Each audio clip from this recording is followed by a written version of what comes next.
Dan pemirsa, sekarang kita akan berbincang dengan seorang pengamat politik, yaitu ada Henry Satrio. Kita akan berbincang mengenai sikap dari Puan Maharani ini. Apakah kira-kira ini ada kaitannya dengan Pilpres 2024 atau mungkin ada pesan lainnya? Langsung saja kita sapa.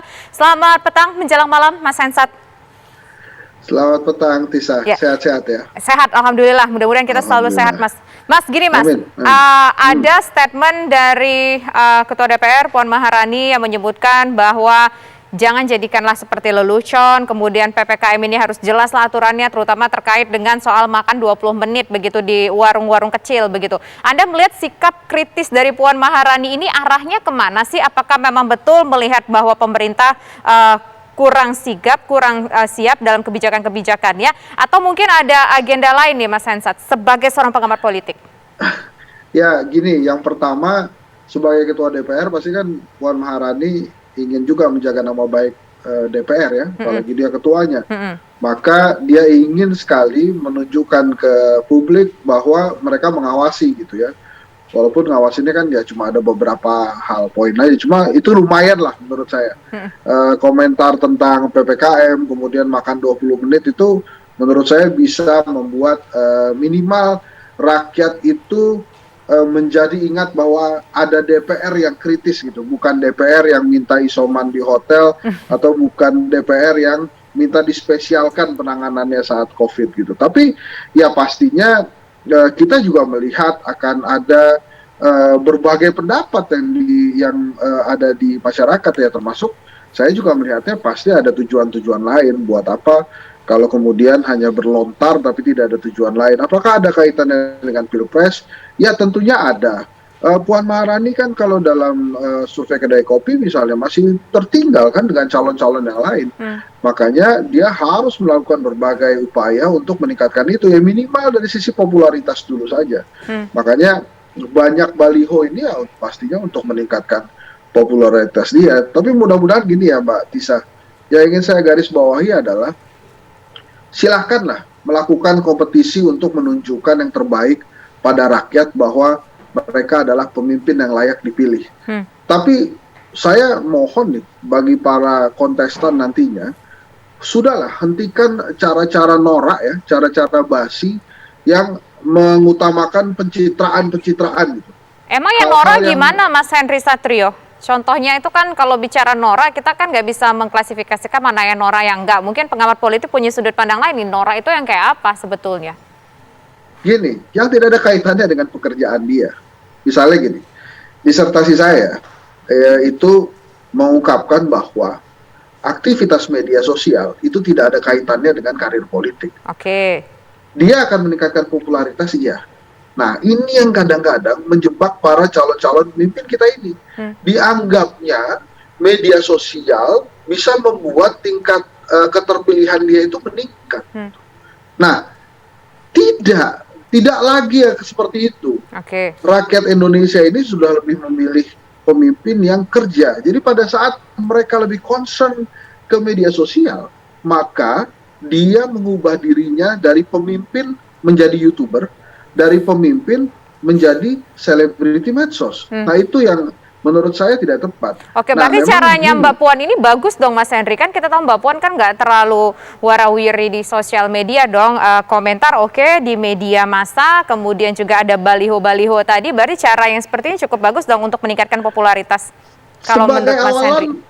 Sebagai awalan bagus, tapi perlu ada hal yang lebih diperjuangkan lagi oleh Mbak Puan.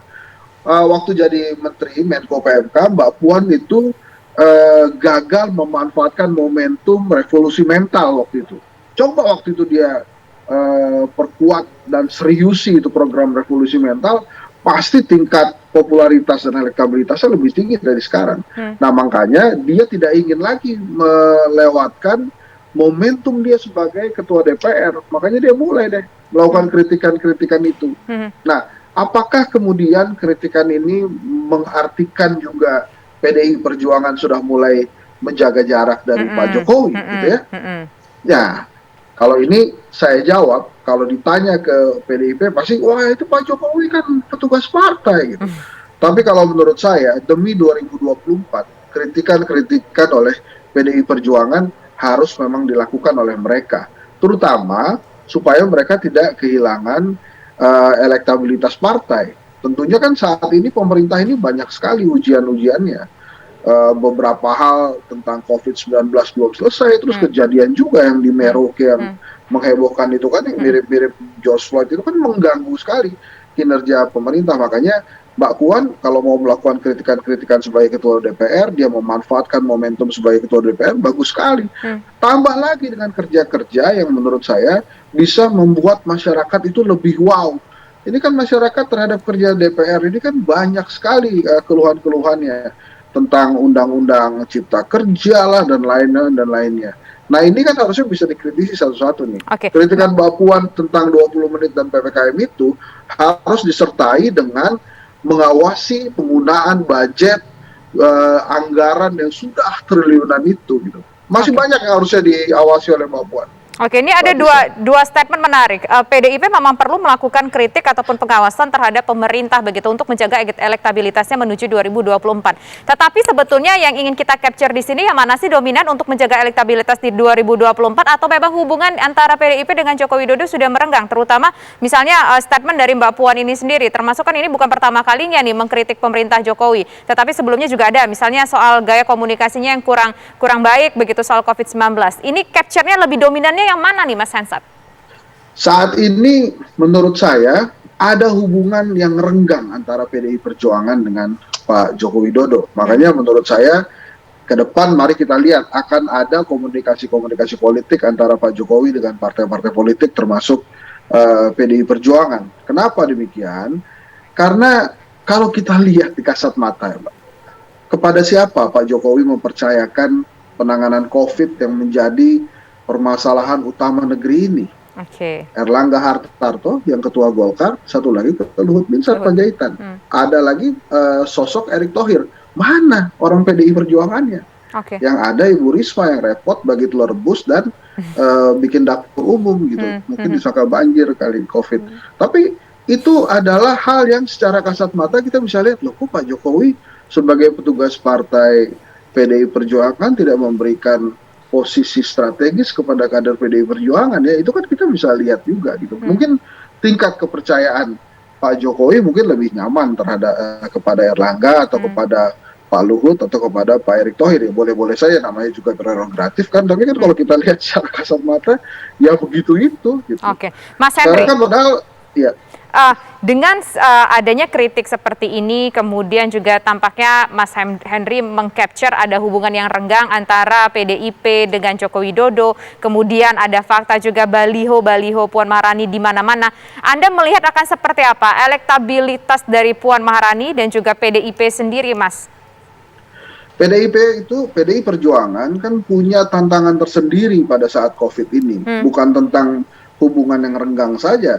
Tapi bagaimana kadernya Juliari Batubara yang dipercaya Pak Jokowi sebagai mensos melakukan korupsi bansos kan. Baru saja katanya dituntut 11 tahun kalau nggak salah. Dan itu netizen rame betul. Kenapa cuma 11 tahun, itu kan bansos dan lain-lain. Nah ini tantangan yang harus juga dibereskan oleh seorang Puan Maharani. Karena dia kan juga kader PDI Perjuangan. Termasuk juga tantangan yang harus diselesaikan oleh Pak Joko Widodo. Kenapa? Karena itu melukai sekali hati masyarakat. Makanya banyak hal yang dilakukan oleh PDI Perjuangan bukan hanya menjaga elektabilitas, meningkatkan elektabilitas, tapi juga menjaga citra baik partai politiknya.